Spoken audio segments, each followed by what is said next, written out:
मालार्चितः सविता सौभाग्यात् अद्य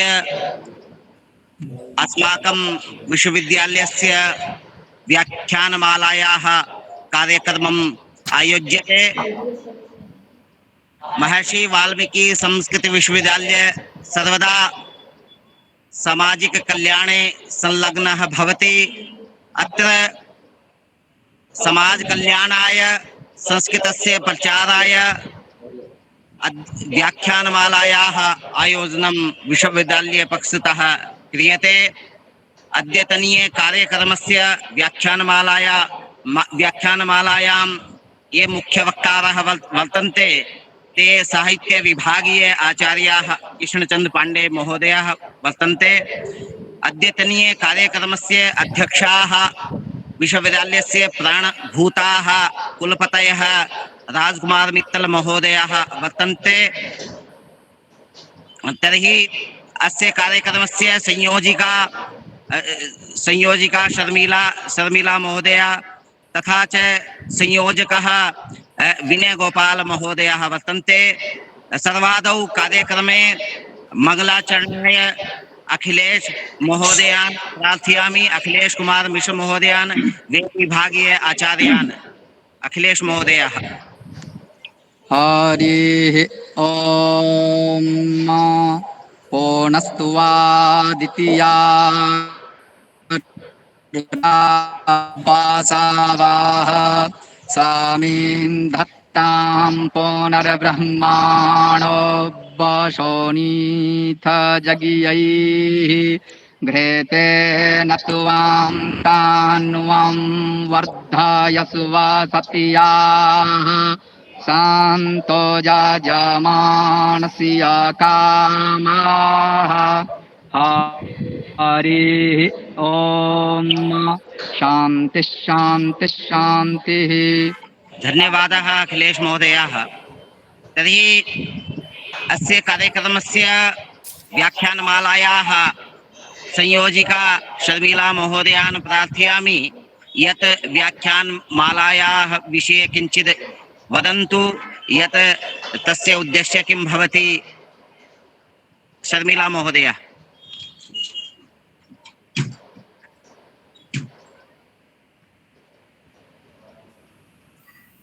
म्यूट भवति महोदया, म्यूट भवति भवत्या कदाचित्। महर्षि वाल्मीकि संस्कृत विश्वविद्यालय मुंदड़ी कैथल की ओर से आयोजित व्याख्यानमाला कार्यक्रम में सहभागी सभी विद्वज्जनों का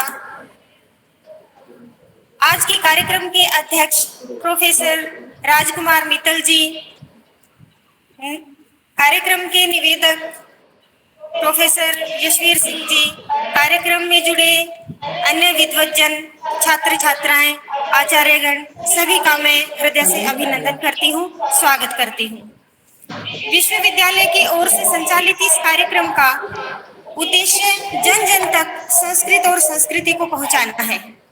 इसी हेतु विश्वविद्यालय की ओर से 20 सितंबर से 30 सितंबर तक संस्कृत की उपादेयता को लेकर प्रत्येक दिन विद्वज्जनों के व्याख्यानों के माध्यम से संस्कृत भाषा के महत्व एवं उसकी प्रासंगिकता से गहनता से अवगत कराया जाएगा।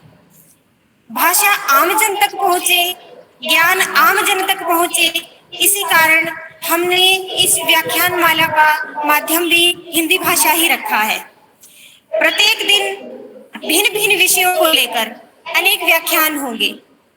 जैसे एक दिन हम वास्तुशास्त्र और उसकी रोजगार परकता कि उसको रोजगार से कैसे जोड़े, ज्योतिष शास्त्र है उसको रोजगार से कैसे जोड़े, और ज्योतिष शास्त्र में कितना प्रत्यक्ष है, इस विषय को लेकर भी हमारे आचार्यगण अपने विचार प्रस्तुत करेंगे। एक दिन जैसे दैनिक जीवन में योग का क्या महत्व है, क्यों हमें योग करना चाहिए प्रत्येक दिन अपने स्वास्थ्य के लाभ के लिए, संस्कृत की रोजगार परकता, इसके विभिन्न आयामों को लेकर चर्चा होगी। विदेशों में संस्कृत शिक्षण कैसे हो रहा है, इस विषय पर भी, और दूसरा जो हमारे ब्राह्मण ग्रंथ है आरण्यक ग्रंथ है, हमारा जो प्राचीन साहित्य है, उसमें क्या वैज्ञानिकता है। इन विभिन्न विषयों को लेकर हम प्रत्येक दिन 10 दिन तक लगातार हमारी व्याख्यान माला चलेगी। विश्वविद्यालय की ओर से एक दिन प्रश्नोत्तरी प्रतियोगिता होगी, जिसमें यथासंभव पारितोषिक भी रखा जाएगा, जिससे जो आम जन है, हमारे आसपास के जो विद्यार्थी हैं, उन तक ये संदेश पहुंचे कि जो हमारा विश्वविद्यालय है वो लगातार उन्नति के पथ पर है। आशा करते हैं कि विश्वविद्यालय के इस प्रयास से सभी को बहुत लाभ पहुंचेगा और हम सबका इन विद्वज्जनों के व्याख्यानों से हम सबका मार्ग प्रशस्त होगा। धन्यवाद। धन्यवाद महोदयाः। गृहे गृहे संस्कृतं भारतस्य प्रतिष्ठा द्वे संस्कृते संस्कृतिस्तथा।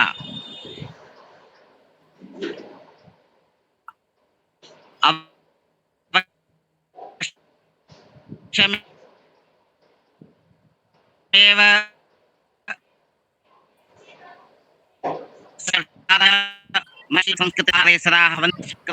महोदयान् प्रार्थयामि यत् अस्माकं मार्गदर्शनं कुर्वन्तु। राजकुमार मित्तल महोदयाः कुलपति चरणान् प्रार्थयामि। संस्कृत महर्षि वाल्मीकि संस्कृत विश्वविद्यालय की तरफ से इस आज के इस व्याख्यान माला कार्यक्रम का आयोजन हुआ है और ये लगभग 10 दिन तक चलेगा।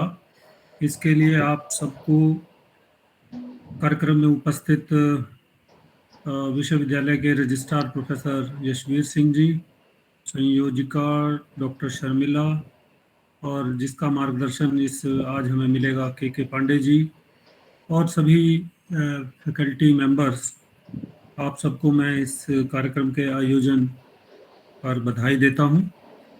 और जब ये चर्चा हुई थी तो एक बड़े ही शॉर्ट टाइम में, थोड़े से समय में, अल्पावधि में आप सबने 10 दिन का एक कार्यक्रम किया।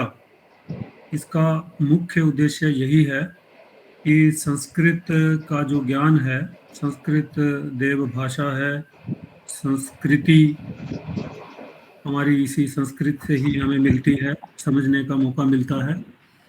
और जो पुराने समय में ज्ञान इकट्ठा हुआ, जो व्यवहारिक ज्ञान है, चाहे वो किसी भी क्षेत्र में हो, जीने की कला, व्यापार, साइंस एंड टेक्नोलॉजी, जितनी भी ज्ञान परंपराएं हैं, उन सब में संस्कृत में लिखा गया ज्ञान। रामानंद जी म्यूट करिए अपना, रामानंद जी।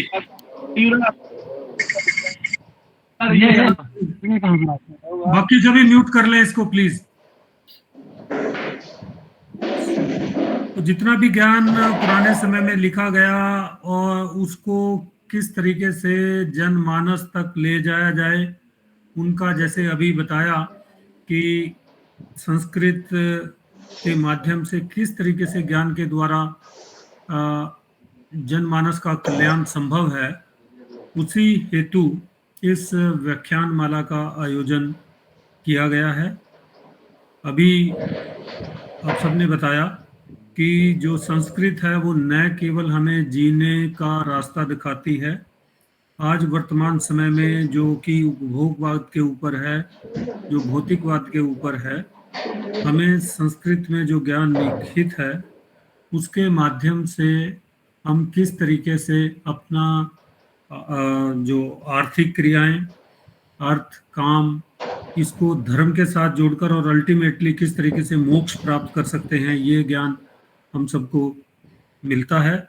इसी के साथ साथ मैं बार बार एक उसका उल्लेख भी करता हूँ कि पंचकोश का सिद्धांत है, जो विद्यार्थियों के लिए अत्यंत महत्वपूर्ण है, हम सबके लिए महत्वपूर्ण है, इवन कॉरपोरेट सेक्टर के लिए भी महत्वपूर्ण है, जिसमें हम अन्नमय कोश, प्राणमय कोश, मनोमय कोश, विज्ञानमय कोश और आनंदमय कोश की बात करते हैं, जिससे कि हम जीवन को सही तरीके से जी सकते हैं। इसके साथ साथ आज जब भी किसी घर को बनाते हैं या कुछ ऑफिस का निर्माण करते हैं, उसमें वास्तु का ध्यान रखा जाता है, हम सब उससे परिचित है। तो वास्तु के द्वारा, ज्योतिष शास्त्र के द्वारा हमारा जो खान पान रहना, इसका बड़ा महत्व है आज के दिन, क्योंकि होटल इंडस्ट्री, टूरिज्म ये बहुत बढ़ रहा है। होटल टूरिज्म में संस्कृत एक बहुत सही तरीके से इसको यदि हम इसको प्लेस करें तो इसके माध्यम से हमारे बच्चे काफ़ी नौकरी ले सकते हैं। योग में संस्कृत का महत्व हम सब जानते हैं। और सबसे ज़्यादा जो मुझे समझ आता है कि संस्कृत में जो ज्ञान है वो हमें अपनी अंदर झांकने का एक अवसर देता है। How to strengthen our self, कि हम अपने आप को कैसे सुदृढ़ करें और किस तरीके से उस सुदृढ़ करके हम जीवन जिए, काम करें। ये प्रेरणा सिर्फ संस्कृत और हमारे पुरातन ज्ञान में ही हमसे मिलती है। आज का जो ज्ञान है, जो पश्चिमी ज्ञान के ऊपर आधारित है, वो मुख्य रूप से व्यक्ति के बाहरी पक्ष को देखता है। मैटेरियलिज्म, भौतिकवाद, या जो हमारी इंद्रियां हैं उनको किस तरीके से उनका उपभोग हो, उसके ऊपर ध्यान केंद्रित करता है, जिसके कारण आज हम चारों तरफ स्ट्रेस देखते हैं, आपस में मतभेद देखते हैं। और एक सम से जो हम कहें कि आर्थिक विकास के बावजूद हम सब अपने आप को स्ट्रेस्ड फील करते हैं। स्ट्रेस है, खुशी नहीं मिलती, ऐसा हम सब देखने को मिलता है, क्योंकि हमारा पर्यावरण से भी जुड़ाव नहीं है। तो इन सब बातों का जो समाधान है वो संस्कृत में लिखित ग्रंथों में निहित है। उसको कैसे जन जन तक ले जाया जाए, ये हम सब के लिए एक बहुत बड़ा चैलेंज है। आज कंप्यूटर का युग है। कंप्यूटर के लिए हम सब जानते हैं आर्टिफिशियल इंटेलिजेंस या जितनी ब्लॉकचेन टेक्नोलॉजी या जो नई नई टेक्नोलॉजी आ रही है, इसी के ऊपर सारा का सारा औद्योगिकरण आगे होने वाला है। इस औद्योगिकरण या इस नई नई टेक्नोलॉजी में भी हम किस तरीके से अपना संस्कृत एक सटीक भाषा के रूप में आ सकती है, इसकी वैज्ञानिकता के ऊपर तो किसी को संदेह नहीं, मगर इसको आगे रिसर्च में ले जाकर सही तरीके से ये कोडिंग की भाषा बने, जिससे कि संस्कृत के ज्ञान के द्वारा ज़्यादा से ज़्यादा लोग हम कंप्यूटर से जुड़ पाएँ और उनको रोजगार भी मिल सके। क्योंकि कंप्यूटर के द्वारा हम देखते हैं कि बहुत ज़्यादा कंटेंट राइटिंग और वेब डिज़ाइनिंग, इस तरह के भी छोटे छोटे काम बहुत ज़्यादा हैं, जो एक सामान्य व्यक्ति यदि संस्कृत के ज्ञान के द्वारा उनको हासिल करे तो शायद उसमें भी कामयाब हम हो सकते हैं। तो कुल मिलाकर बात यही है कि संस्कृत मात्र एक केवल भाषा का ज्ञान नहीं है, बल्कि जिस ज्ञान के द्वारा भारत उच्च शिखर पर था, जिस ज्ञान के द्वारा हम सोने की चिड़िया कहलाते थे, जिस ज्ञान के द्वारा समृद्धि थी, जिस ज्ञान के द्वारा हमारा विश्व में व्यापार लगभग 33% के करीब था पूरे विश्व में, उसको कैसे दोबारा ले जाया जाए उस स्तर तक, उसके लिए संस्कृत की तरफ हमें जाना होगा। और इसी उद्देश्य के निहित से संस्कृत विश्वविद्यालय की हरियाणा में स्थापना की गई। तो हम सबकी भी जिम्मेवारी है कि इस ज्ञान को हम आगे शोध के द्वारा जनमानस के कल्याण में कैसे लगाएं, इस पर चर्चा करें। और इसी उद्देश्य से ये व्याख्यान माला का आयोजन किया गया है। और मैं चाहूँगा कि जितने भी इस क्षेत्र के या जो भी इस प्रोग्राम में जुड़े, वो सभी जिनकी जो जिज्ञासा है वो प्रश्न जरूर पूछें और हम उनका उत्तर तलाशने की कोशिश करें, ताकि एक अच्छे संस्कृत विश्वविद्यालय का निर्माण कर सकें, जिसमें समाज की जो समस्याएं हैं उनका समाधान संस्कृत और जो पुरातन ज्ञान है उसके माध्यम से हम उनको प्रदान करने की कोशिश करें। तो इन्हीं शब्दों के साथ मैं पुनः आप सबका को बधाई देता हूं कि आपने एक अल्प समय में इस व्याख्यान माला का आयोजन किया, जिससे न केवल हम सबको सोचने के बारे में अवसर प्रदान होगा, बल्कि बच्चों के भी जो उनके मन में जो भ्रम है संस्कृत के बारे में या जो उनमें कोई जिज्ञासा है उसका भी समाधान इसके माध्यम से हम करने की कोशिश करेंगे। धन्यवाद। धन्यवादः आचार्याः। तर्हि सद्य कालोऽयं विद्यते मुख्य उद्बोधनाय कृष्णचन्द्र पाण्डे महोदयान् प्रार्थयामि यत् भारतस्य आत्मा संस्कृतम् इत्यस्मिन् विषये उद्बोधनं कुर्वन्तु। कृष्णचन्द्र पाण्डे महोदयाः।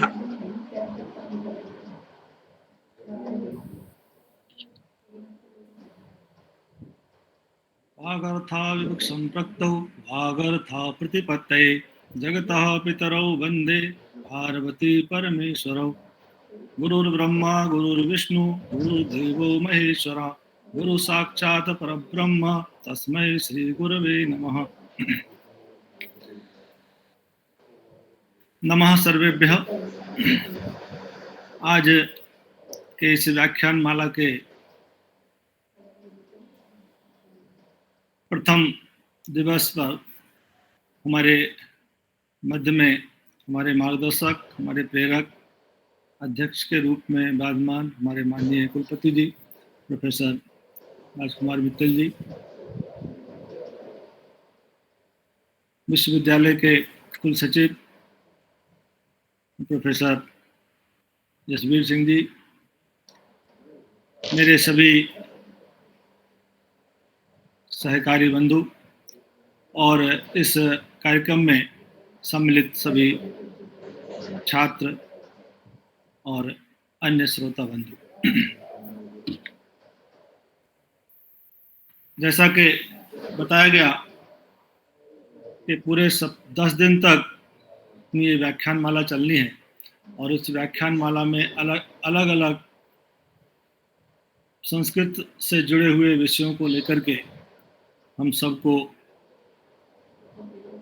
मार्गदर्शन मिलेगा, हम सबको प्रेरणा देने का काम किया जाएगा और समाज में जो लोग भी, चाहे विद्यार्थी हो चाहे और लोग हों, जो इस कार्यक्रम को सुन रहे हैं, इस कार्यक्रम में जुड़ेंगे, वो सब किसी न किसी रूप में लाभान्वित होंगे। इसी आशा के साथ आज का जो पहला व्याख्यान है उसकी जिम्मेदारी शर्मिला जी ने मुझ पर सौंपी है। तो मैं प्रथम व्याख्यान में मैं कुछ चर्चा आप लोगों के साथ करूं। आज का जो विषय मुझे दिया गया, भारतस्य आत्मा संस्कृतम, विषय बड़ा व्यापक है और व्यापकता के साथ साथ संपूर्ण भारत का दर्शन इस विषय के अंदर छुपा हुआ है। अगर हम किसी भी राष्ट्र के बारे में चर्चा करते हैं, किसी भी देश के बारे में चर्चा करते हैं, किसी की संस्कृति के बारे में चर्चा करते हैं, तो सबसे पहले हम उस भाषा की चर्चा करते हैं, क्योंकि कोई भी राष्ट्र जिसकी पहचान अगर होती है तो वो भाषा के माध्यम से होती है और उस भाषा में लिखा हुआ जो वहाँ का साहित्य है, उस धरती से जुड़ा हुआ जो ज्ञान विज्ञान है, उसके कारण से वह उस देश की, उस राष्ट्र की पहचान होती है।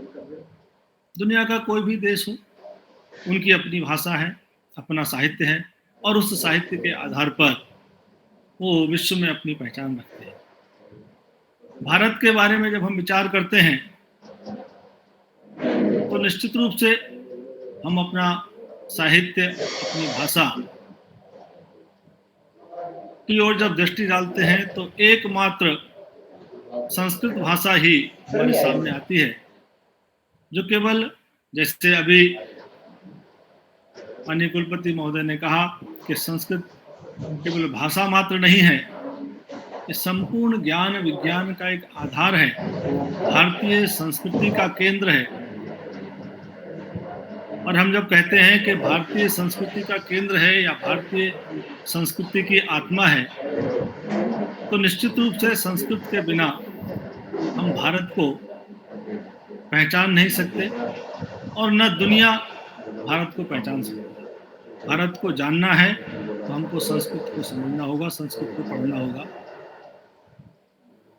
मेरा विषय माननीय कुलपति जी ने बड़ा आसान कर दिया, उन्होंने कुछ बिंदु हमारे सामने रखे, उन्हीं बिंदुओं को लेकर के मैं अपनी बात को शुरू करता हूं।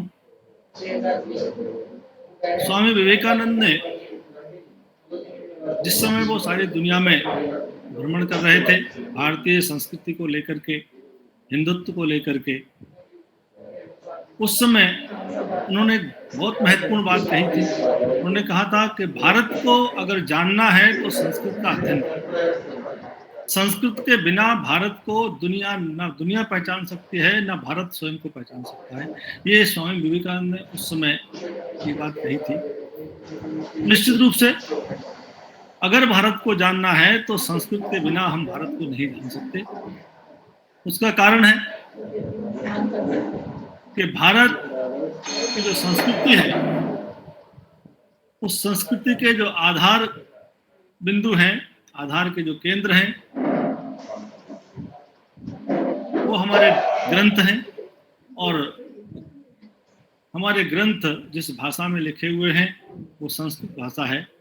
इसलिए संस्कृत को अध्ययन किए बिना, संस्कृत को जाने बिना हम उन ग्रंथों का अध्ययन नहीं कर सकते, और उन ग्रंथों का जब अध्ययन नहीं करेंगे तो हम भारत को पहचान नहीं सकते। विदेशी भाषा में लिखे हुए ग्रंथों से, लिखे हुए पुस्तकों से हम किसी भी राष्ट्र की अस्मिता को नहीं पहचान सकते। उस राष्ट्र को अगर पहचानना है, उस देश के बारे में समझना है, तो वहां की अपनी मूल भाषा के द्वारा ही समझा जा सकता है। भारत के जितने भी ग्रंथ हैं, वो ग्रंथ केवल भारत के लिए नहीं है, परंतु वो संपूर्ण विश्व, संपूर्ण मानव जाति, चाहे वो, या हम कह सकते हैं कि संपूर्ण प्रकृति में जितने भी, चाहे वो सजीव हो चाहे वो निर्जीव हो, उन सभी के बारे में चिंतन अगर कहीं किसी साहित्य में मिलता है तो वो भारतीय साहित्य में मिलता है। और वो भारतीय साहित्य जिसको हम कहेंगे तो वो संस्कृत भाषा में लिखा है। कई बार लोग प्रश्न करते हैं भाषा से क्या फर्क पड़ता है। वो साहित्य जिस विषय को भारत कहना चाहता है वो अंग्रेजी के ग्रंथों में भी मिल जाएगा, बाकी ग्रंथों में भी मिल जाएगा, निश्चित रूप से मिल जाएगा, परंतु मूल तत्व किसी भी, चाहे वो व्यक्ति हो, चाहे समाज हो, चाहे वो राष्ट्र हो, उसका जो मूल तत्व है वह उसी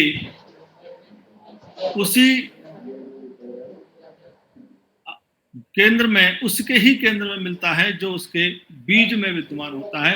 अगर बीज ठीक है, जिसका बीज है, उसी बीज के आधार पर वह वृक्ष बड़ा होता है। तो संस्कृत इस भारतीय संस्कृति का बीज है और जिसके कारण से हमारी संस्कृति पल्लवित पुष्पित हुई है और जिसका माध्यम हमारे ग्रंथ है। ग्रंथों में सब प्रकार का ज्ञान विज्ञान है, हम सब जानते हैं।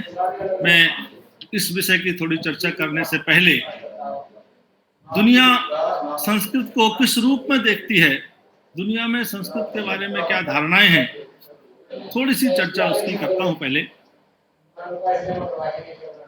अभी कुछ समय पूर्व भारत के प्रधानमंत्री श्री नरेंद्र मोदी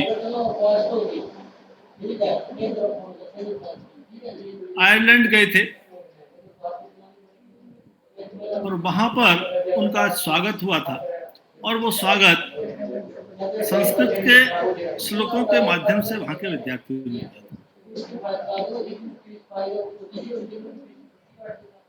किया। बड़ा आश्चर्य था कि वहां के बच्चों ने शुद्ध संस्कृत में और परंपरागत वेशभूषा में उनका स्वागत किया।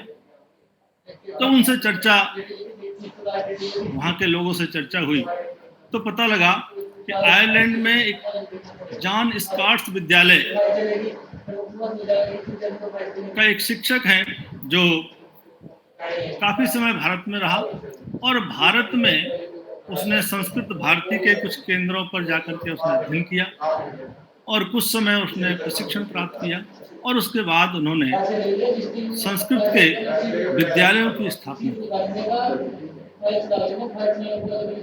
और ऐसे लगभग जॉन स्कॉट्स के 80 विद्यालय चलते हैं और वो उन विद्यालयों में वो जो शिक्षक हैं वो शिक्षक उन सभी विद्यालयों में जाकर के संस्कृत का जो महत्व है, संस्कृत की जो वैज्ञानिकता है और संस्कृत में जो ज्ञान विज्ञान है उस ज्ञान विज्ञान को सिखाते हैं। बड़ा आश्चर्य हुआ और उनको लगा कि जिस प्रकार से संस्कृत के लिए सारी दुनिया इतना जानने के लिए लालायित है उतनी जिज्ञासा शायद भारत के लोगों को होती नहीं। भारत में संस्कृत के प्रति उतनी जिज्ञासा नहीं है जितनी दुनिया के अन्य देशों में है। जब दुनिया को ये पता लगा कि संस्कृत आधुनिक कंप्यूटर के लिए एक उपयुक्त भाषा है, हम सबको ध्यान होगा सन 86 में एक अमेरिका में कंप्यूटर तकनीकी और भाषा इस विषय पर एक सम्मेलन हुआ और शोध प्रारंभ हुआ। उसमें यह पाया गया कि भविष्य में जो कंप्यूटर है वो एक टॉकिंग कंप्यूटर के रूप में विकसित होगा और टॉकिंग कंप्यूटर की जो भाषा होगी वो भाषा कौन सी भाषा हो सकती है। बहुत मंथन हुआ, बहुत शोध हुआ, बहुत विचार हुआ। पता चला कि टॉकिंग कंप्यूटर के लिए, क्योंकि कंप्यूटर एक मशीन है और वो मशीन उसी रूप को स्वीकार करेगी जिस रूप में उसको बोला जाएगा और वो उसी रूप में उसको लिखेगी। तो ऐसी कौन सी भाषा हो सकती है। पता चला कि संस्कृत एकमात्र एक भाषा है दुनिया में जो जिस रूप में बोली जाती है उसी रूप में लिखी जाती है और जिस रूप में लिखी जाती है उसी रूप में पढ़ी जाती है। इसलिए जो टॉकिंग कंप्यूटर है उस कंप्यूटर के लिए सबसे उपयुक्त भाषा यदि कोई है तो वो संस्कृत भाषा है। उसके बाद अमेरिका में एक अभियान चला और उन्हें नर्सरी कक्षा से संस्कृत सिखाने का प्रयास किया और वो चल रहा है धीरे धीरे। और उसके बाद से दुनिया में संस्कृत सीखने की होड़ लगी। आज दुनिया में जितनी तेजी से संस्कृत के पठन पाठन का प्रचलन बढ़ रहा है वो एक आश्चर्यजनक है। विश्व के अनेक देश, चाहे वो ऑस्ट्रेलिया है, ऑस्ट्रिया हो, बेल्जियम, ब्रिटेन हो, Denmark, Finland, France, Italy, Netherlands, ऐसे अनेक देश हैं।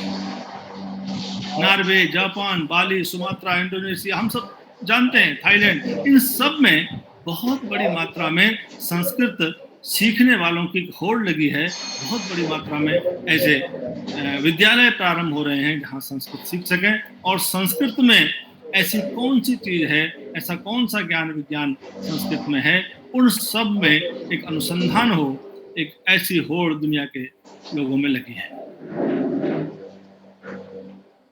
उसी का परिणाम है कि अनेक प्रकार के जो ऐप हैं आधुनिक तकनीक के आधार पर, अनेक प्रकार के ऐप ये दुनिया में प्रारंभ किए हैं।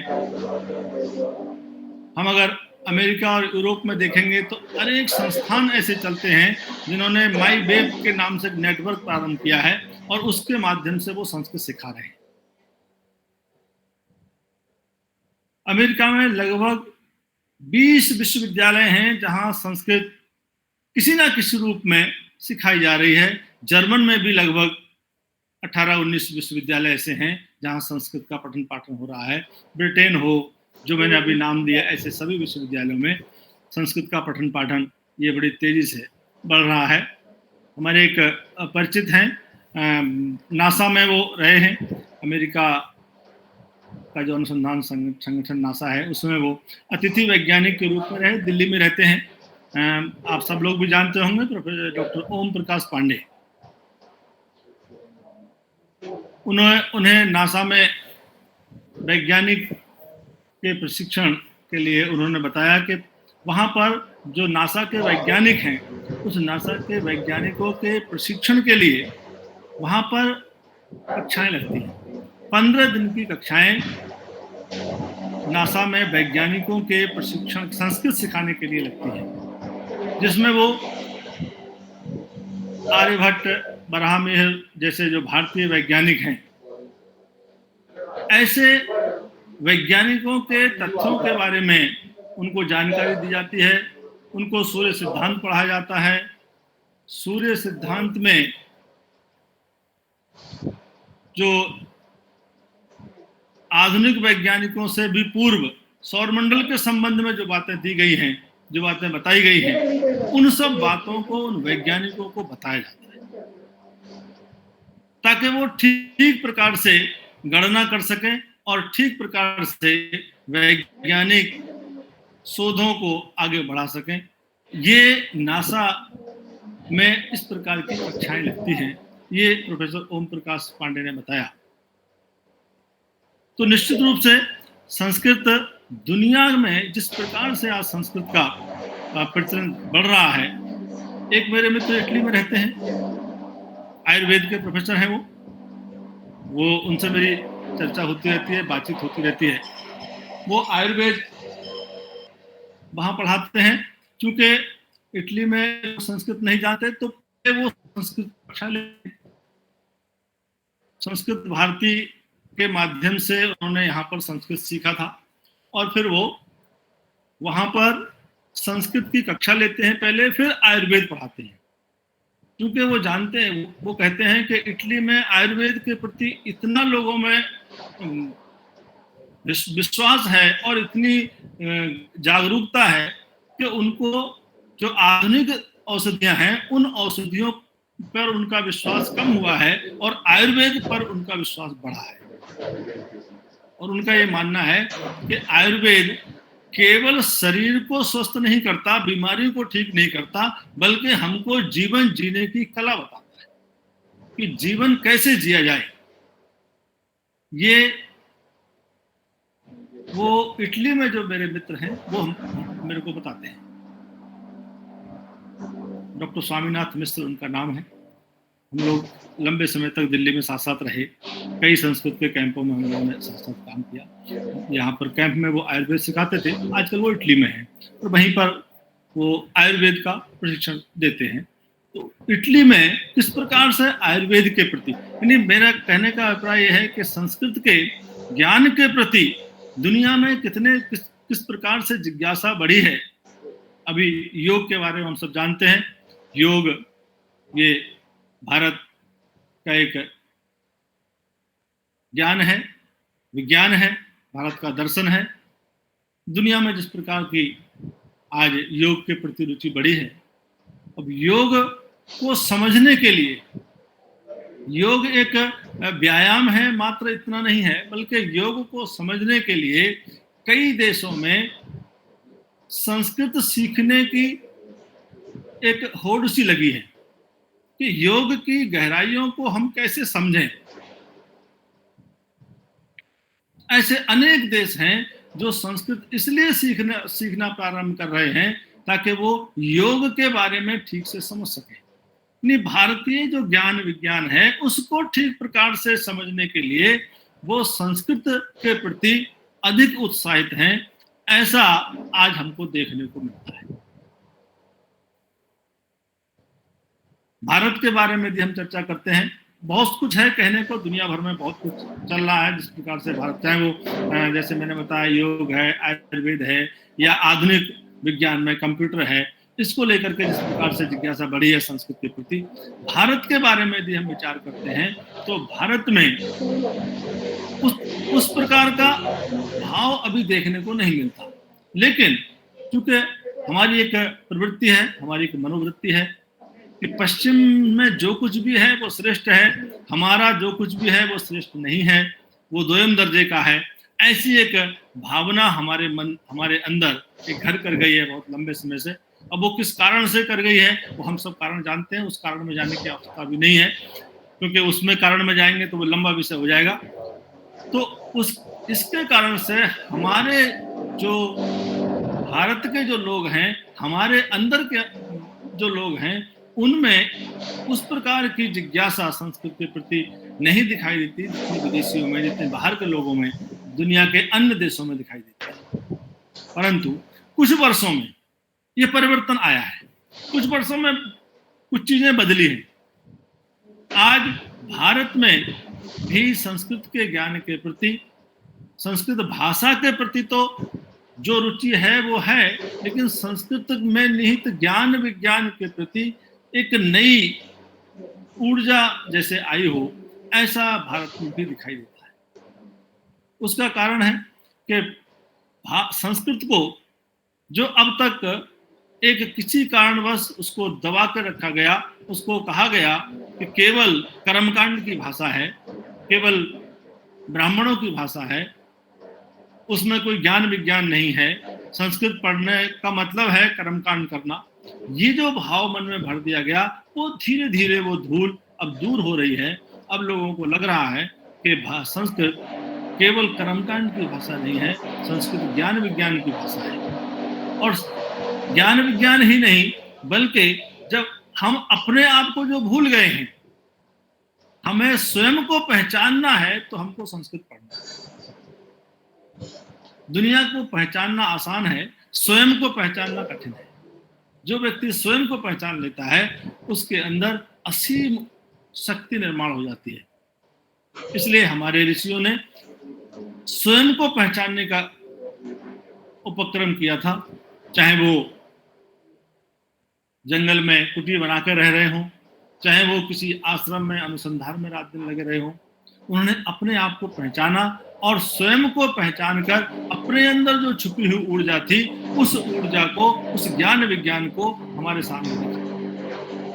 इसलिए अपने आप को पहचानना ये बहुत कठिन है। तो हम जब अपने आप को पहचानने की कोशिश करेंगे तो निश्चित रूप से हम उन ग्रंथों की ओर जाएंगे जो हमारे मूल में है, जो हमारी संस्कृति की जड़ है, जो हमारी पहचान के केंद्र हैं,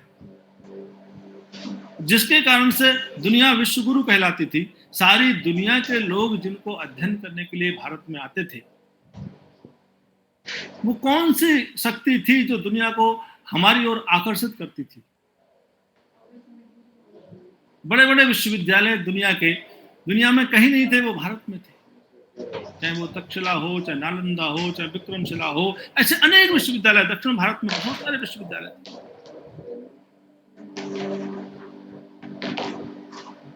एडम विलियम ने एक रिपोर्ट प्रकाशित की, जिस समय अंग्रेजों का शासन भारत में था। उनको बुलाया गया, विलियम एडम को। मैकाले के साथी थे वो। उनको भारत की शिक्षा व्यवस्था के अध्ययन के लिए बुलाया गया था और उन्होंने अध्ययन किया। अध्ययन करने के बाद एक बहुत बड़ी रिपोर्ट तैयार की, लगभग 1750-1800 पेज की रिपोर्ट है वो। और वो रिपोर्ट उसको 1835 में ब्रिटेन की संसद में उस रिपोर्ट को रखा गया। वो रिपोर्ट प्रकाशित हुई है। धर्मपाल साहित्य को अगर यदि आप पढ़ेंगे तो उनका एक चौथा वॉल्यूम है, रमणीय वृक्ष, ब्यूटीफुल ट्री, उसमें वो रिपोर्ट प्रकाशित हुई है। वो लिखते हैं कि मैं उत्तर से दक्षिण, पूर्व से पश्चिम संपूर्ण भारत में घूमा, कोई भी व्यक्ति मुझे अनपढ़ नहीं मिला, मुझे कोई भिखारी नहीं मिला। और लंबा उन्होंने वर्णन किया है बहुत सारी चीजों का। शिक्षा व्यवस्था के बारे में उन्होंने वर्णन किया कि ऐसा कोई गांव नहीं था जहां कोई विद्यालय न हो। फिर वो उस विद्यालय का वर्णन करता है। वो कहता है जो विद्यालय हैं उन विद्यालयों को वहां गुरुकुल कहा जाता है, और जो बड़े विद्यालय हैं उनको महाविद्यालय कहा जाता है, और जो 10,000 से ऊपर के जो विद्यालय हैं उनको विश्वविद्यालय कहा जाता है। कहता है 200 से लेकर के 10,000 विद्यार्थियों तक पढ़ने की व्यवस्था अलग अलग विद्यालयों में और विश्वविद्यालय में है। जो छोटे विद्यालय हैं उनको गुरुकुल कहते हैं, जो बड़े विद्यालय हैं उनको विश्वविद्यालय कहा जाता है। और फिर वो कहता है कि शिक्षा का माध्यम वो संस्कृत भाषा है। फिर वो कौन कौन से विषय पढ़ाए जाते हैं उनकी चर्चा करता है। उसमें नंबर 1 पर वो गणित को रखता है, कहता है नंबर 1 पर वहाँ गणित की पढ़ाई होती है। हम जानते हैं गणित के क्षेत्र में विश्व गुरु रहा है भारत। दुनिया ने भारत को गिनतियां सिखाई हैं, दुनिया में गणना कैसे की जाती है दुनिया के लोग नहीं जानते थे, तो भारत ने उनको सिखाया है। तो नंबर 1 पर भारत में गणित की पढ़ाई होती थी। फिर वो कहता है दूसरे नंबर पर धातु विज्ञान ये पढ़ाया जाता था, और इसलिए भारत का धातु विज्ञान ये नंबर एक था। आज भी हम अगर देखेंगे तो जो प्राचीन हमारा लौह धातु विज्ञान है वो उसके माध्यम से जो चीज गढ़ी हुई है वो आज भी आपको उसी रूप में मिलेंगी।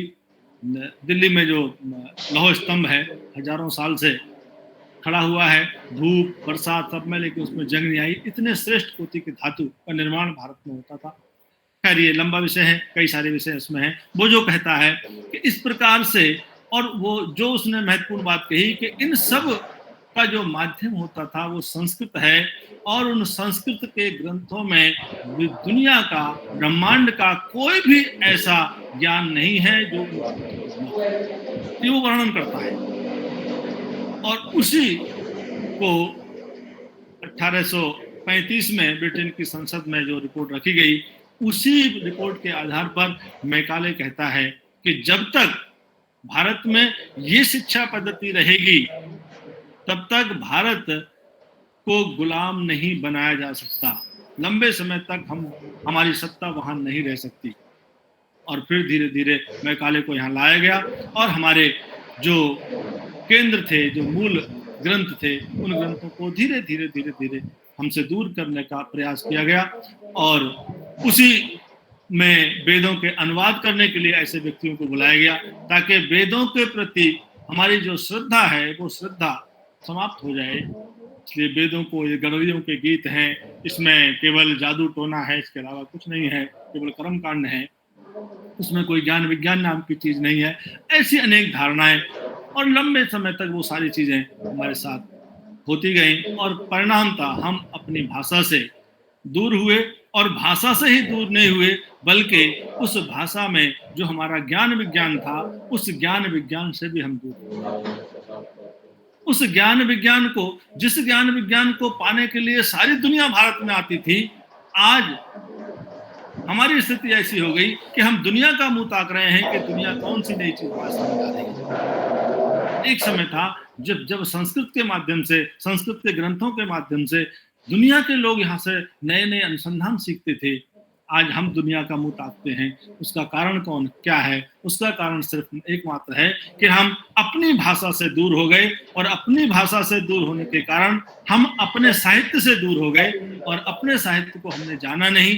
हमारे साहित्य में जो ज्ञान विज्ञान छिपा हुआ है उस ज्ञान विज्ञान से हम अनभिज्ञ रहे, और हम धीरे धीरे और उससे दूर होते चले गए और चले जा रहे हैं। हमें पुनः अपने आप को पहचानने की आवश्यकता है, और उसको हम पहचानेंगे कब?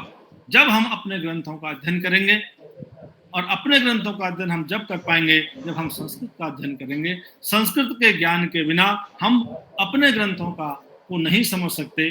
अनुवादों के माध्यम से हम अगर ग्रंथों समझने की कोशिश करेंगे तो निश्चित रूप से हमारा मन, हमारा मस्तिष्क ये विकृत होगा। हमको अपने ग्रंथों को यदि समझना है ठीक से तो संस्कृत भाषा के माध्यम से समझना होगा। दूसरी बात, भारत दुनिया का सर्वश्रेष्ठ, सबसे शक्तिशाली राष्ट्र रहा, और उसका कारण ये था कि हमारा देश एक है, एक संस्कृति जो संपूर्ण मानवता को, मानव मात्र के लिए ही नहीं बल्कि सृष्टि के कण कण में एक पारिवारिक भाव को देखती है, संपूर्ण विश्व के कल्याण का काम की भावना जिसके मन में है, और वो संस्कृति जो सुदृढ़ हुई, जिसके कारण से भारतीय संस्कृति दुनिया भर में पूज्य मानी गई। दुनिया भर के लोग यहाँ चरित्र की शिक्षा लेने आते थे। स्वम स्वम चरित्रम शिक्षण पृथिव्याः सर्वमानवा, ये हमने कहा। सर्वे भवन्तु सुखिनः, ये हमने कहा। कि दुनिया के लोग जब यहाँ आते हैं तो क्या सीखने के लिए आते हैं? चरित्र की शिक्षा लेने आते हैं, ज्ञान विज्ञान की शिक्षा लेने आते हैं। तो उसका माध्यम क्या था? वो हमारे संस्कृत के ग्रंथ थे, और उन्हीं के माध्यम से वो कुछ सीख कर यहाँ से जाते थे। संपूर्ण देश सर्व शक्ति संपन्न था। शक्ति संपन्न होने के कारण वह दुनिया के किसी भी देश की इतनी हिम्मत नहीं होती थी कि वो भारत पर आंख उठाकर देखे। अगर हम इतिहास में जाएंगे तो हमारा इतिहास इतना गौरवशाली रहा, उस गौरवशाली इतिहास को हम ठीक से न समझ पाए, इसके लिए बहुत बड़ा षड्यंत्र हुआ। अगर भारत के इतिहास को अगर हम समझने की कोशिश करेंगे तो निश्चित रूप से हम फिर वहीं जाएंगे। हमारा इतिहास हमको कहाँ मिलेगा? हमारा इतिहास हमको पौराणिक ग्रंथों में मिलेगा, हमारे पुराणों में मिलेगा। पुराणों को कहा गया ये तो गलरियों के गीत हैं, इसमें तो उल्टी सीधी कथाएं दी हुई हैं, जबकि पुराण ये भारत के ऐतिहासिक ग्रंथ है। महाभारत को देखेंगे तो महाभारत एक ऐतिहासिक ग्रंथ है। रामायण को पढ़ेंगे तो रामायण एक ऐतिहासिक ग्रंथ है। उसके अंदर न केवल शौर्य की गाथा है, बल्कि जीवन कैसे जिया जाए, परिवारों को कैसे सुदृढ़ किया जाए। हम कोई भी काम कर रहे हैं, उस काम को धर्म के आधार पर हम करें तो ही हमें जीवन में सफल हो सकते हैं। एन केन प्रकारेण अपना काम चला लेना, एन केन प्रकारेण जीवन में सफलता प्राप्त कर लेना, ये हमारा सोच नहीं था। हमारे सोच के आगे धर्म पहले था। धर्म के आधार पर हम जो भी काम करें उसमें उसके मूल में धर्म होना चाहिए। धर्म का अर्थ कोई पूजा पद्धति नहीं। धर्म का अर्थ हमको एक अपने कर्तव्य के भाव से हमको जोड़ता था। हमारा कर्तव्य क्या है?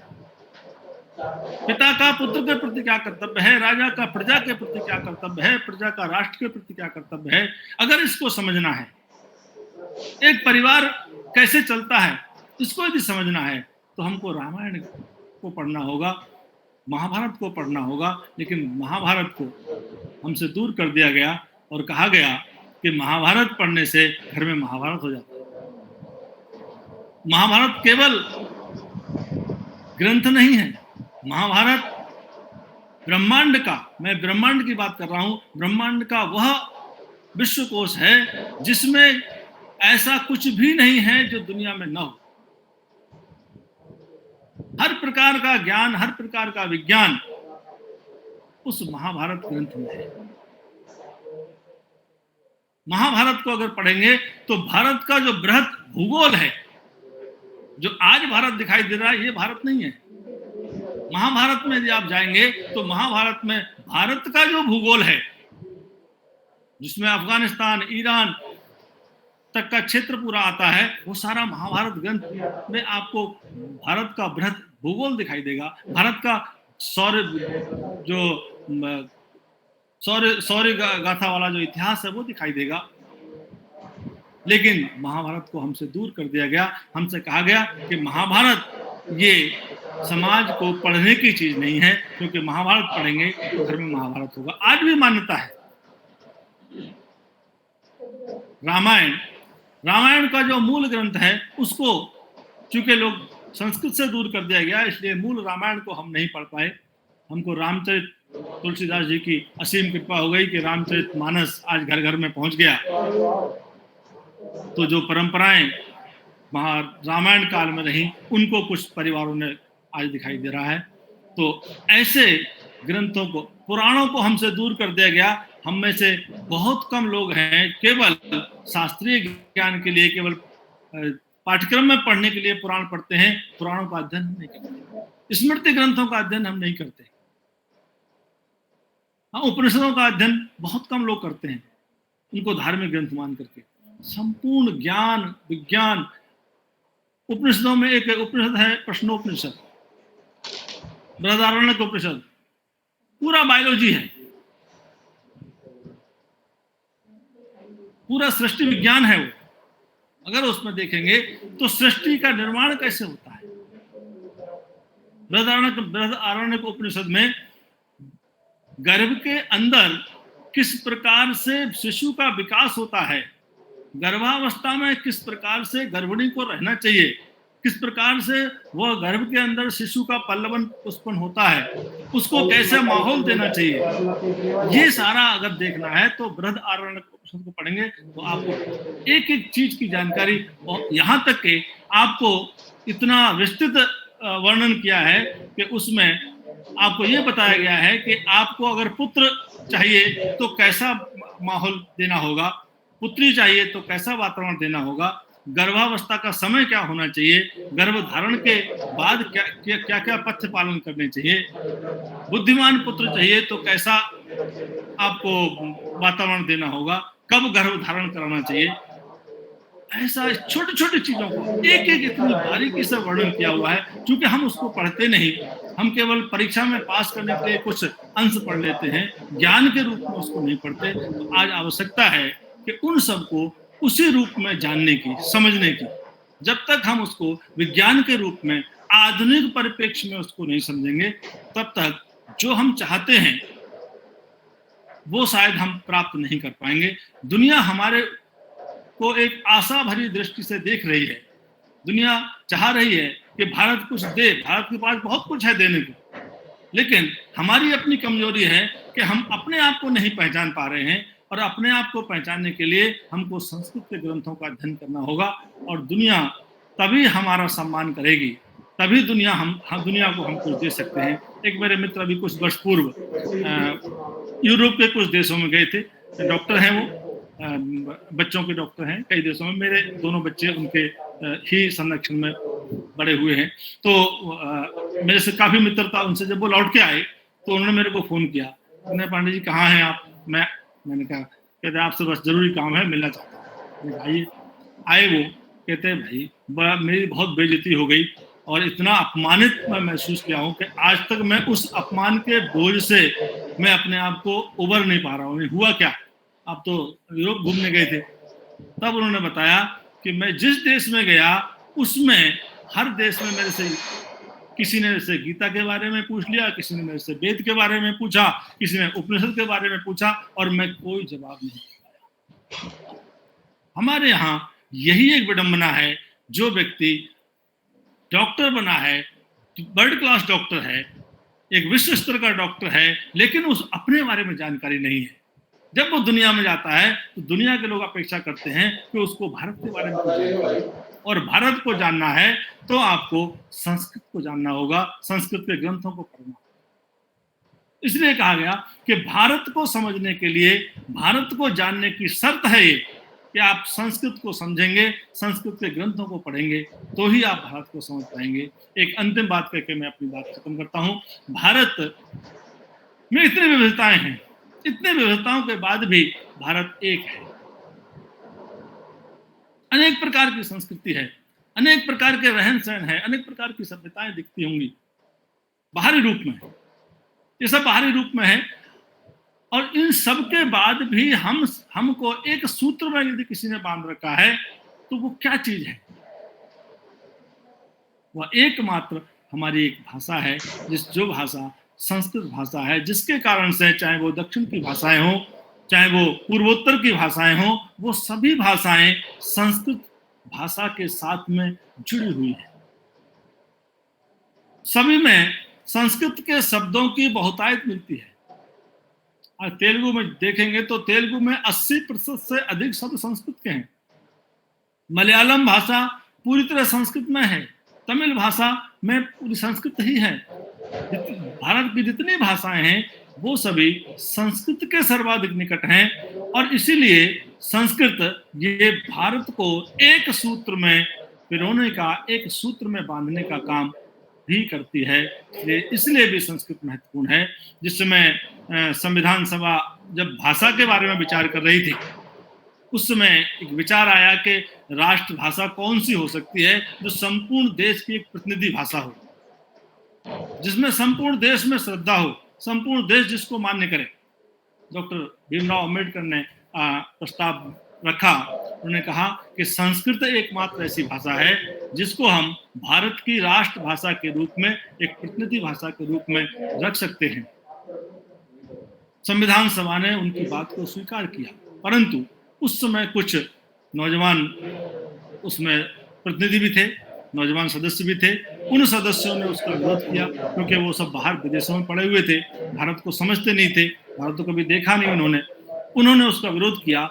उसमें नेहरू जी भी थे जो विरोध करने वालों में। उन्होंने उसी कारण से वो संस्कृत राष्ट्रभाषा के रूप में स्थापित नहीं हो पाई। बाद में पत्रकारों ने जब पूछा कि भाई आपने इसका समर्थन किया है, अम्बेडकर से जब पूछा, तो उन्होंने पत्रकारों को डांटते हुए कहा, और उनके शब्द हैं ये उनकी पुस्तक में आप जीवनी में देखेंगे तो कोट किया उन्होंने बाकायदा पत्रकारों को डांटते हुए कहा, what is wrong with Sanskrit?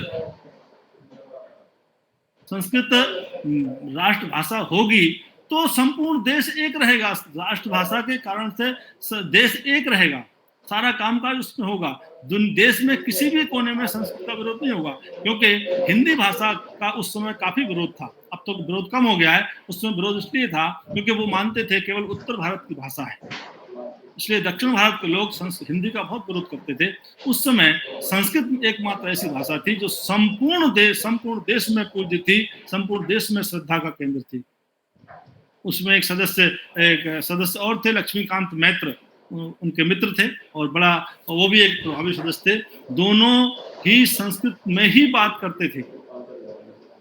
और वो डॉक्टर भीमराव अंबेडकर पर दत्तोपंत ठेंगड़ी जी एक पुस्तक उन्होंने लिखी है डॉक्टर भीमराव अंबेडकर के बारे में। उन्होंने उसमें चर्चा की है कि डॉक्टर भीमराव अंबेडकर और लक्ष्मीकांत मैत्र पहले संसद भवन के एक कक्ष में बैठे जब बातें कर रहे थे तो लोगों को बड़ा आश्चर्य हुआ था। दोनों शुद्ध संस्कृत में बात कर रहे थे और वो इस बात को उनको पीड़ा व्यक्त कर रहे थे कि हम अपनी बात को, संस्कृत को राष्ट्रभाषा के रूप में स्थापित करने में सफल नहीं हो पाए, कुछ लोगों के विरोध के कारण से। इस बात की पीड़ा उनको थी। तो संस्कृत भाषा केवल भाषा मात्र नहीं है, बल्कि इस राष्ट्र की प्राण शक्ति है। इस राष्ट्र को एक करने का माध्यम यदि कोई हो सकता है तो वो संस्कृत है। इस देश को और इस राष्ट्र को विश्व में अगर कोई सम्मान दिला सकता है तो वो संस्कृत भाषा है। यहाँ का ज्ञान विज्ञान यदि हम जानना चाहते हैं, दूसरों को देना चाहते हैं, तो निश्चित रूप से हमको संस्कृत के ग्रंथों को अध्ययन करना पड़ेगा। और संस्कृत के ग्रंथों का अध्ययन संस्कृत को जाने बिना, भाषा को जाने बिना हम नहीं कर सकते। इसलिए हमारा ये दायित्व बनता है, हम इस प्लेटफॉर्म पर बैठे हुए हैं, हमारा ये दायित्व बढ़ जाता है कि समाज को हम जागरूक करें, हम भी जागरूक हों, हम स्वयं अध्ययन करें और समाज को हम जागरूक करें, समाज को प्रेरित करें कि वो संस्कृत का अध्ययन करे, संस्कृत के ग्रंथों का अध्ययन करे। भारत को पुनः हम वैभवशाली एक राष्ट्र के रूप में, पुनः एक विश्व गुरु के रूप में हम एक स्थापित करने की भावना यदि हमारे अंदर है तो निश्चित रूप से हमें एक अपनी भूमिका में एक अपने कर्तव्य का बोध लेकर के हमको समाज के बीच में जाना होगा। न केवल स्वयं हम योग्य बने, बल्कि हम दूसरों को भी संस्कृत को समझने के लिए, संस्कृत को पढ़ने के लिए प्रेरित करें, तो ही हम राष्ट्र का कल्याण कर सकते हैं और अपने कर्तव्य का निर्वहन हम ठीक से कर सकते हैं। क्योंकि हम संस्कृत विश्वविद्यालय में एक आचार्य होने के नाते से हमारा धर्म, हमारा कर्तव्य ज्यादा हो जाता है। और एक अंतिम बात, एक जो संस्कृत के प्रति जो मन में भाव समाज के बैठा हुआ है, संस्कृत माने कर्मकांड की भाषा, संस्कृत माने पंडितों की भाषा, ब्राह्मणों की भाषा, इस भाव को निकाल करके लोगों के अंदर ये भाव देना होगा कि संस्कृत केवल कर्मकांड की भाषा नहीं है, बल्कि संस्कृत जीवन जीने की भाषा है, जीवन पद्धति सिखाने की भाषा है, संस्कृत ज्ञान और विज्ञान की भाषा है, संपूर्ण मानव के कल्याण की भाषा है। और इसी भाव को लेकर के यदि हम समाज के बीच में जाएंगे, समाज को प्रेरित करेंगे, तो निश्चित रूप से हमारा ये कार्यक्रम भी सफल होगा और हमारा ये अभियान जो 10 दिन का चला ये भी सफल होगा और हम अपने कर्तव्य का भी कुछ मात्रा में हम निर्वहन कर सकेंगे। बहुत बहुत धन्यवाद। इस प्लेटफॉर्म पर सबसे पहले मुझे बोलने के लिए आमंत्रित किया गया, इस सब के लिए शर्मिला जी का आभार और बहुत बहुत धन्यवाद। सबको माननीय कुलपति जी का बहुत बहुत आभार कि उन्होंने इस प्रकार की प्रेरणा दे करके ऐसा एक कार्यक्रम व्याख्यानमाला का आयोजन करवाया, ताकि सब लोग अपने अपने माध्यम से हम संस्कृत के जो विषय हैं उन विषयों को समाज के बीच में लेके जाएं और स्वयं भी प्रेरित हों, दूसरों को भी प्रेरित करें। तो इस भाव के साथ मैं पुनः सबको बहुत बहुत प्रणाम करता हुआ अपनी बात को विराम देता हूं। जय भारत। नमस्कार। धन्यवाद महोदयः।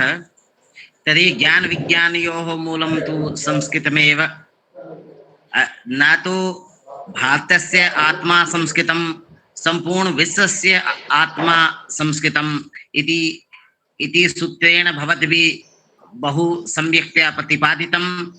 तर्हि अस्माभिः यद् चिन्तितम्, अस्माकं यद् लक्ष्यं वर्तते तद् भवद्भिः उक्तम्। आंग्लभाषायाम् उच्यते इंसान का जन्म 2 बार होता है, जब पहला when I was born और दूसरा why I am born। इत्यस्य ज्ञानाय why I am born, मम जन्म कथं भवेत्, कथं मम जन्मस्य सार्थकता भवेत् इत्यस्य सम्यक् ज्ञानाय तु संस्कृतस्य अध्ययनम् आवश्यकं वर्तते महोदयः। तर्हि धन्यवाद विज्ञापनाय, औपचारिक धन्यवाद विज्ञापनाय कुलसचिव महोदयान् प्रशासनिकान् प्रार्थयामि। अनेकों शुभकामनाएं इस व्याख्यानमाला के लिए, विश्वविद्यालय के समस्त शैक्षणिक वातावरण को आगे बढ़ाने के लिए, और कुलपति महोदय का बहुत व्यस्तता के बाद वो इतना समय और इतनी प्रेरणा हमें देते हैं। मैं उनका तहे दिल से धन्यवाद करता हूं और अपेक्षा करता हूं कि वो लगातार, वास्तव में ही उनका बड़ा अच्छा अनुभव है जिससे विश्वविद्यालय अपने पथ पर अग्रसरी हो रहा है। और मैं पांडे जी, जिन्होंने बहुत ही अच्छी अपनी संस्कृति, अपने जो संस्कार हैं, एक वास्तविकता है जो अभी आप कह रहे थे कि मेरा जन्म क्यों और कैसे हुआ और मैं किस लिए हुआ, तो इस सृष्टि की उत्पत्ति के विषय में लिखते हुए वहाँ कहते हैं कि जब ससर्जय की बात आई कि भाई वहाँ ब्रह्मा ने कि सृष्टि की उत्पत्ति की जाए, तब वहाँ पर चर्चा हुई नर और नारायण की, और नरः एव नारायणः प्रोक्ता, नर ही नारायण है, नर नारायण से नर।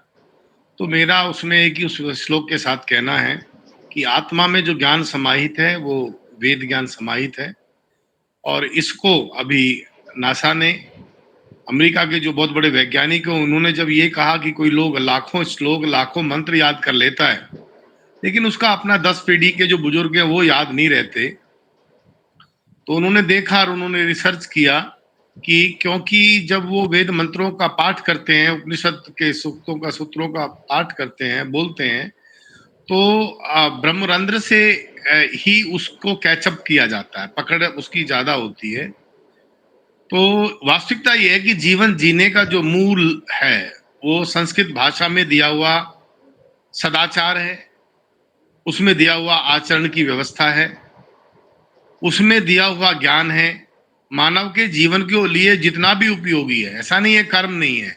आज हमने केवल अध्यात्म को छोड़ करके भौतिकता को अपना लिया है, और जब तक भौतिक अध्यात्म अर्थात जिसने जन्म दिया है और जो आत्मा का, परमात्मा का अंशी रूप में आत्मा हमारी शरीर में अवस्थित है, जब तक हम वास्तव में उसके लिए कुछ नहीं करेंगे तो हमारा जीवन बेकार है। ऐसी जो बातें आज पांडे जी ने जो बातें कही, मैं मानता हूं कि विश्वविद्यालय यदि इस और अग्रसर होते हुए वास्तव में ही हम लोग व्याख्यान आदि परंपरा हमारी चलती रहे और हम उसी दिशा में काम करने के लिए वैज्ञानिक तौर पर समाज को नवाचार के रूप में, एक दिन कुलपति जी से बात हो रही थी तो कुलपति जी ने यही कहा था कि जो आज दुनिया जहाँ गई हुई है, यहाँ वहां पर यदि हम संस्कृत के अपने ज्ञान को वहां तक नहीं पहुंचा पाएंगे तो संस्कृत का कोई मतलब, ऐसे बहुत विश्वविद्यालय भी हैं, बहुत गुरुकुल हैं, धीरे धीरे वो खत्म होते जा रहे हैं, धीरे धीरे वो जीर्ण शीर्ण होते जा रहे हैं। तो इनका बहुत ज्यादा खोलने का कोई औचित्य नहीं है। हमें नए विषयों से, जैसे चिकित्सा को आयुर्वेद से, जैसे तकनीकी को अपने जो वनस्पति विज्ञान है, भौतिक विज्ञान है, रसायन विज्ञान है, हमारे यहाँ सब कुछ है, हमें उसको देना होगा। ये मेरे जितने भी मेरे भाई हैं, बहन हैं, मित्र हैं, अध्यापक वृंद, मैं इनसे एक ही बात कहूंगा, सच्चा धन्यवाद वही होगा कि हम एक ऐसी रूपरेखा बनाएं जिससे विश्वविद्यालय एक नई दिशा में नया काम करके दिखाए और हम सरकार के नेतृत्व में हरियाणा प्रदेश का बहुत अच्छा नाम होगा। सच्चा धन्यवाद होगा सरकार का विश्वविद्यालय खोलने के लिए, यदि हम ये नवाचार करके और अपनी संस्कृति संस्कारों को समाज में स्थापित करने में कोई भूमिका निभा सकेंगे, ये तो बहुत बड़ी बात होगी। जितने भी लोग जुड़े विश्वविद्यालय की ओर से, चाहे विद्यार्थी हैं, अध्यापक हैं, कर्मचारी हैं, बाहर से आए हुए अतिथि हैं, कुलपति महोदय हैं, मैं विश्वविद्यालय की ओर से सबका आभार प्रदर्शन करता हूँ। धन्यवाद। धन्यवाद महोदयाः। तर्हि सत्यमुक्तम, जल और अमृत में वही अंतर होता है जो संस्कृत को सामान्य रूप से समझना और उसको जीना, जो जीता है वही उसको अमृत को पहचान पाता है। अब शांति मंत्र से हम इस व्याख्यान माला का समापन करते हैं, क्योंकि यह व्याख्यान माला अनवरत चलेगी। 2 सप्ताह के अभ्यंतर विभिन्न व्याख्यानों का हम लोग आनंद लेंगे और अपने ज्ञान में अवश्य ही वृद्धि करेंगे। शांति मंत्रेण सभेयं समापयामः। सर्वे भवन्तु सुखिनः, सर्वे सन्तु निरामयाः, सर्वे भद्राणि पश्यन्तु मा कश्चित् दुःख भाग् भवेत्। ओम शांति शांति शांति। सर्वेभ्यो नमो नमः। पुनर्मिलामः सर्वेभ्यः। श्वः पुनः व्याख्यानं भविष्यति। प्रणामांजलि। पांडे जी, बधाई आपको, बहुत ही अच्छा था। ठीक है।